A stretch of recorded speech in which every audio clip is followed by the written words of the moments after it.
கலைமகள் nursery மற்றும் primary பள்ளியினுடைய 28வது ஆண்டு விழாவிற்கு என்னோடு வருகை தந்திருக்கக்கூடிய மரியாதைக்குரிய சண்முகப்பிரியா அவர்களை, இந்த நிகழ்விற்கு வாழ்த்துறை வழங்கி சென்றிருக்கக்கூடிய சகோதரி அவர்களை, மேலும் இந்த நிகழ்விற்கு வருகை தந்திருக்கக்கூடிய பெற்றோர்களே, மாணவர்களே, ஆசிரியர்களே, பள்ளியினுடைய முதல்வர், தாளாளர் உட்பட அனைவருக்கும் எனது மாலை வணக்கத்தினை நான் தெரிவித்துக் கொள்கிறேன். நீங்கெல்லாம் இன்னைக்கு எதுக்காக வந்திருக்கீங்கன்னா, உங்களுடைய கலை நிகழ்ச்சியை பார்க்கறதுக்காக வந்திருக்கீங்க. எல்லாரையும் பேச சொல்லும் போது என்ன நினைக்கிறீங்கன்னா,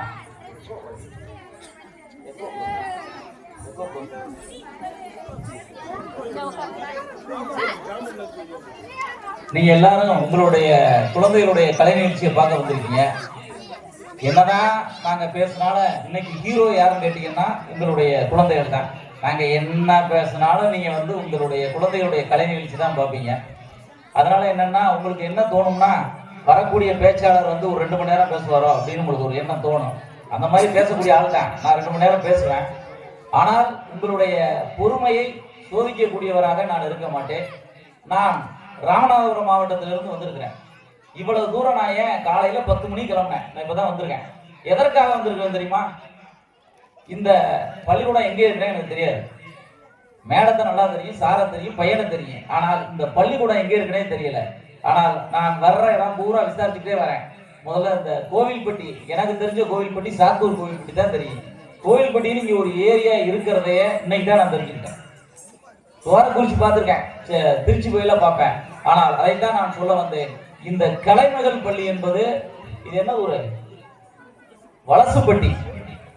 வலசுப்பட்டிங்கிற ஊரு ராமநாதபுரத்துல இருக்கிற எனக்கு தெரியுது அப்படின்னா அதற்கு காரணம் என்னன்னு தெரியுமா? இந்த கலைமகள் பள்ளி தான். அதை மனசுல வச்சுக்கோங்க. இந்த வலசுப்பட்டியினுடைய அடையாளமாக இந்த பள்ளி இருக்கிறது. இது ஒரு பெரிய பின்தங்கிய கிராமத்தில் இருக்குன்னு நீங்க எல்லாரும் நினைக்கிறீங்க. அப்படி இல்லை. ஒரு கல்வி சிறப்பாக அமைய வேண்டும் என்று சொன்னால் முதல்ல சூழல் தான் முக்கியம். இயற்கையான சூழல். நீங்க ஒரு டென்ஷனான ஒரு இடத்துல இருந்தீங்கன்னா எப்பயுமே கஜபச்சான்னு இருக்கும். ஆமாவா இல்லையா? நீங்க இன்னைக்கு சரித்திரத்துல இருக்கக்கூடிய எல்லாரையும் பாத்தீங்கன்னா எங்க இருந்து போயிருக்காங்கன்னா கீழ் மட்டத்துல இருந்து தான் போயிருக்காங்க. உங்களுக்கு தெரியும், ராமநாதபுரம் சொன்னா உங்களுக்கு என்ன ஞாபகம் வருது? தண்ணி இல்லாத கடல் ஞாபகம் வருதா? அதாவதா சரி. ஆனால் அந்த மண்ணில் இருந்துதான் ஏபிஜே அப்துல் கலாம் உழைத்தார். மிக பின்தங்கிய மாவட்டம் சொன்ன ராமநாதபுரத்தில் இருந்துதான் அவர் பிறந்தார். அதான் சொல்ல வந்தேன். அவர் குக்கிராமத்தில் படித்தார். அவருடைய பள்ளிக்கூடத்தை நீங்க போய் இன்னைக்கு ராமேஸ்வரம் போனீங்கன்னா பாத்தீங்கன்னா ஒரு சின்ன பள்ளிக்கூடம். அந்த பள்ளியில் படித்தவர் தான் இந்தியாவினுடைய குடியரசுத் தலைவராக, விஞ்ஞானியாக வந்தார். ஆதலால் இந்த கலைமகள் பள்ளியில் படிக்கக்கூடிய மாணவ மாணவியர்கள் ஏதோ சளைத்தவர்கள் என்று நீங்கள் நினைத்து விடாதீர்கள். நிச்சயமாக இந்த சமூகத்திலே உயர்ந்த நிலையை அடைவார்கள். அதுக்கு ஒரு பெரிய உதாரணம் என்னன்னா, அவர் பையனே டாக்டர் தானே. தான் பையனை டாக்டர் ஆனது உங்க பிள்ளைய ஆக்காம விட்டுருவோம். நாங்க ஒரு முன்மாதிரியா தான் நடத்துறோம் பள்ளிக்கூடத்தையே. அதான் நான் சொல்ல வரேன்.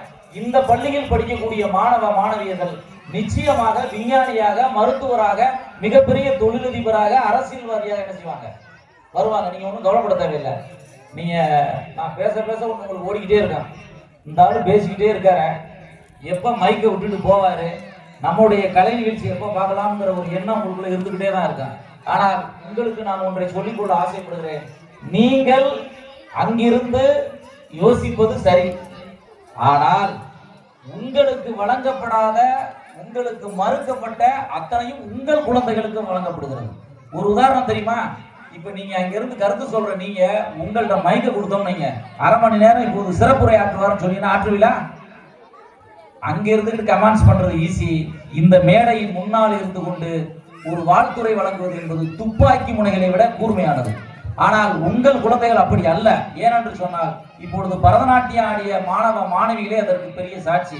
ஏதாவது ஒரு பயந்து நடுங்கி கூனி குறுகி நின்றார்களா?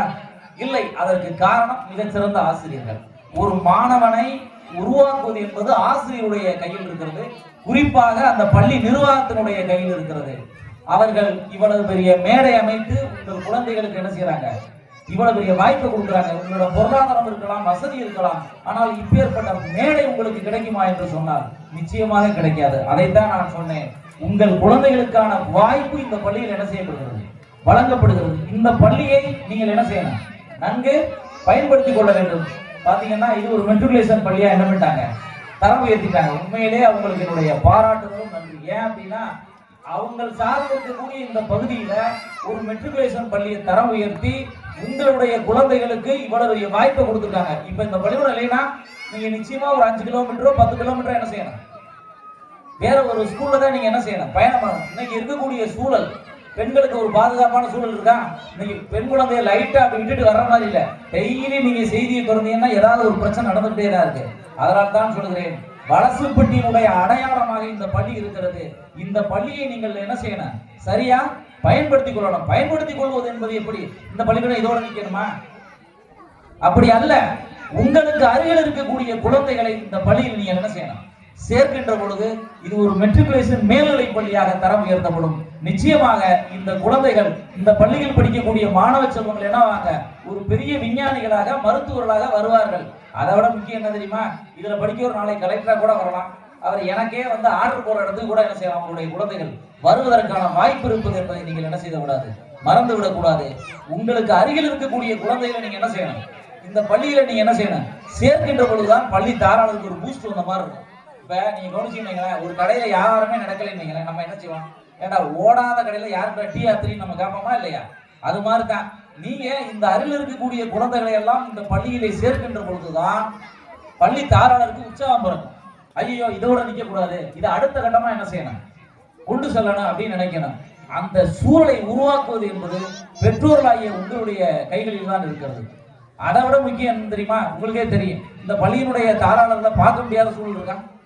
கேட்டு 24 மணி பூட்டியே வச்சிருக்கோமா, வந்து பார்க்க முடியாம உங்களை லாக் பண்ணி வச்சிருக்கோமா? நீங்க எல்லாம் பெரிய பெரிய ஸ்கூல்ஸ்க்கு எல்லாம் போனீங்கன்னா கரஸ்பாண்ட் யாருன்னு உங்களுக்கு தெரியாது. உங்களுடைய குறைகளை நிறைகளை நீங்கள் யாரிடமும் என்ன செய்ய முடியாது, சொல்ல முடியாது. ஆனால் அப்பேற்பட்ட தாராளர் அல்ல இந்த தாராளர். எனக்கு அவர் நன்கு அறிமுகமானவர். அதனால் தான் சொல்கிறேன், நீங்கள் உங்களுடைய குறை ஏதேனும் இருப்பின் பள்ளி தாராளரை நேரடியாக தொடர்பு கொள்ளுங்கள். நிச்சயமாக உங்களுடைய குறை சரி செய்யப்படும். ஆனால் இது உங்களுடைய அடையாளம். அதான் நான் சொல்றேன், இந்த பள்ளிக்கூடம் பாத்தீங்கன்னா உங்களுடைய அடையாளமாக இருக்கிறது. இப்ப நீங்க கவனிச்சீங்கன்னா தெரியும், பேச வரும்பொழுது நான் என்ன பேசுவோம்னு ஒரு சில பாயிண்ட்ஸ் எடுத்து வந்தேன். என்ன பேசுவோம் அப்படின்னு நான் எடுத்துட்டு வந்த பாயிண்ட்ஸே பேசல. ஏன் அப்படின்னா நான் இருக்கக்கூடியது இது மாதிரி ஒரு குக்கிராமத்துல நானும் ஸ்கூல் வச்சிருக்கேன். எங்களுடைய மக்கள் எப்படி இருப்பாங்களோ அதே மாதிரிதான் நீங்கள் என்ன செய்யுங்க இருக்கிறீங்க. அதனாலதான் உங்களுக்கு ஒன்றை மட்டும் சொல்லிக்கொள்ள ஆசைப்படுகிறேன். இன்னைக்கு டெய்லி பேப்பரு, நியூஸ் பேப்பர், செய்தித்தாள், அதாவது நியூஸ் சேனல்ல தொடர்ந்தா டெய்லி என்ன நடக்குது, டெய்லி ஒரு பாலியல் வன்கொடுமை நடக்குது. அதுக்கு என்ன காரணம் எனக்காவது சிந்திச்சிருக்கீங்களா? நான் உங்களுக்கு அறிவுரை சொல்வதற்காக வரவில்லை. நீங்களும் எண்ணில் ஒருவர், என்ன மாதிரி 90 கிட்ஸ் தான் நீங்களும். ஆனால் உங்களுக்கு நான் என்ன சொல்ல வருகிறேன் என்றால், ஆசிரியருடைய கை எங்கே கட்டப்படுகிறதோ நாளை அந்த மாணவன் போலீஸ் ஸ்டேஷன்ல போய் கைகிட்டு நிற்பான். அதுக்கு ஒரு பெரிய உதாரணம் என்னன்னா, ஒரு ஆசிரியர் வந்து பள்ளிக்கூடத்துல பாடம் எடுத்துக்கிட்டு இருக்காரு. இதெல்லாம் நம்ம கிராமங்கள்ல பாக்குறோம். பாடம் எடுத்துக்கிட்டு இருக்கும் போது மாணவன் பேசிக்கிட்டே இருக்கிறான். அந்த ஆசிரியர் திரும்பி சொல்றாரு, டேய் பேசாத, டேய் பேசாதன்னு சொல்றாரு. ஆனா அவன் என்ன செஞ்சுக்கிட்டே இருக்கான், பேசிக்கிட்டே இருக்கான். ஆசிரியருக்கு கோபம் வந்துருச்சு, என்னடா சொல்லிக்கிட்டே இருக்கேன் நீ கேட்க மாட்டேங்க. கூப்பிட்டு சப்புன்னு ஒரு அறை கொடுக்குறாரு. அறை கொடுத்த உடனே 5 விரல என்ன ஆயிடுச்சு, கண்ணத்துல பதிஞ்சிருச்சு. இப்பதான் உங்களுக்கு தெரியுமே நம்ம பிள்ளை எப்படி வளர்க்குறோம், தங்கத்துல அப்படியே உருவேத்தி வளர்க்குறோம். உங்களுக்கே தெரியும். இன்னைக்கு வந்து பாத்தீங்கன்னா மகாராணி மகாராஜாக்கள் மாதிரி நம்ம பிள்ளைகளை வளர்க்குறோம். எல்லாரும் அப்படிதான் வளர்க்குறோம், நானும் அப்படிதான் வளர்க்குறேன். எதெல்லாம் அவனுக்கு பிடிக்கலையோ அதெல்லாம் நம்ம கொடுப்போம். இப்ப நம்ம ஒண்ணும் இல்ல, நம்ம காலத்துல எதெல்லாம் மறுக்கப்பட்டதோ அதெல்லாம் அவனுக்கு இஷ்டப்பட்ட பொருள் ஆகிடுச்சு. நீங்க படிக்கிற காலத்துல செல்போனோ போன் பேசுறதோ அனாவசியம். இப்ப செல்போன் இல்லைன்னா அதுதான் நீங்களே அனாவசியம் ஆயிருக்கு. அப்ப செல்போன் இருக்கிற அளவுக்கு வந்துருச்சு. அந்த மாணவன் அரைஞ்ச உடனே அவன் என்ன பண்றான் அப்படின்னா, அவன் அம்மாட்ட போய் சொல்றான், அம்மா அந்த மிஸ் இருக்குல்ல அடிச்சுல புஷ்ன்னு வீங்கிருச்சு, அவன் ஒரு பில்டப் பண்றான். ஏற்கனவே அவங்க அம்மா அப்பாவுக்கு அந்த புள்ள தங்கம். எந்த மிஸ் அடிச்சிச்சு, அந்த மிஸ் தான் எனக்கு தெரியும், அந்த மிஸ் அடிக்க எனக்கு அப்பவே தெரியும்ல. அதோட 2 பேரை திரட்டிக்கிட்டு பள்ளி நிர்வாகத்துல வந்து நிக்குது. எப்படி என் பிள்ளை என்ன செய்ய போச்சு, அடிச்சது மட்டும் அங்க பாருங்க எவ்வளவு புஷ்ன்னு வீங்கிருச்சு அப்படின்னு நினைச்சுறாங்க, காமிக்கிறாங்க.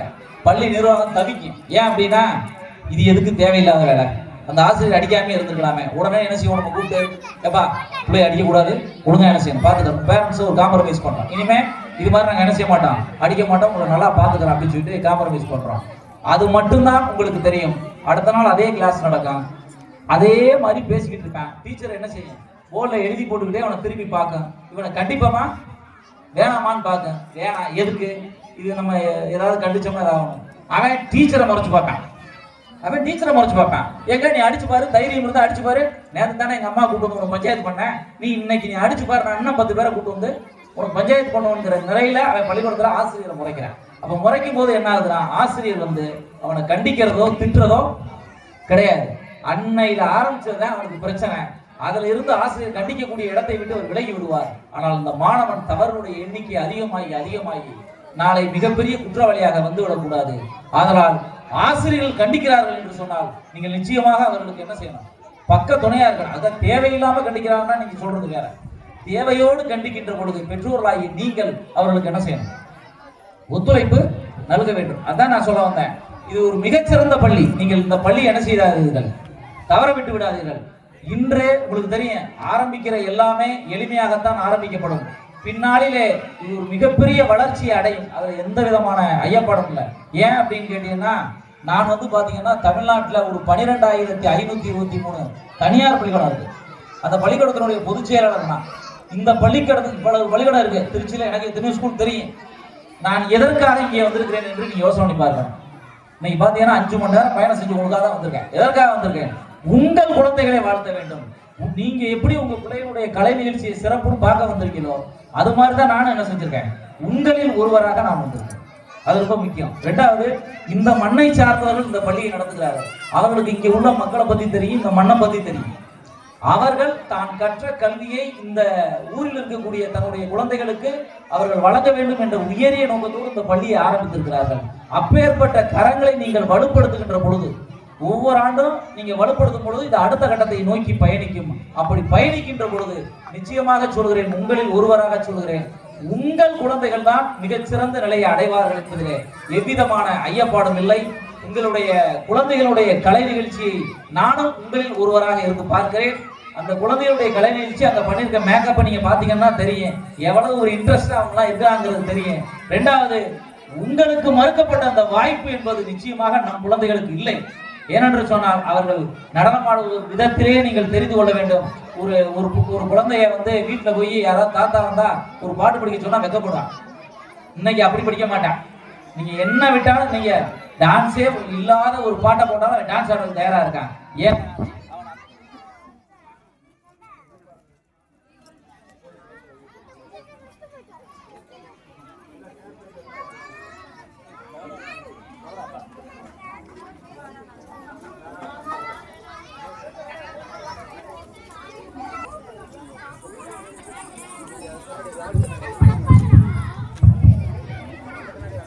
அதனால்தான் அடுத்த ஆண்டு விழா நடக்கின்ற பொழுது என்ன நடக்கின்ற பொழுது ஆண்டு விழா நடக்கின்ற போது ஒரு மண்ணை அள்ளி மேல தூக்கி போட்டா அந்த மண்ணு கீழே விழுகக்கூடாது.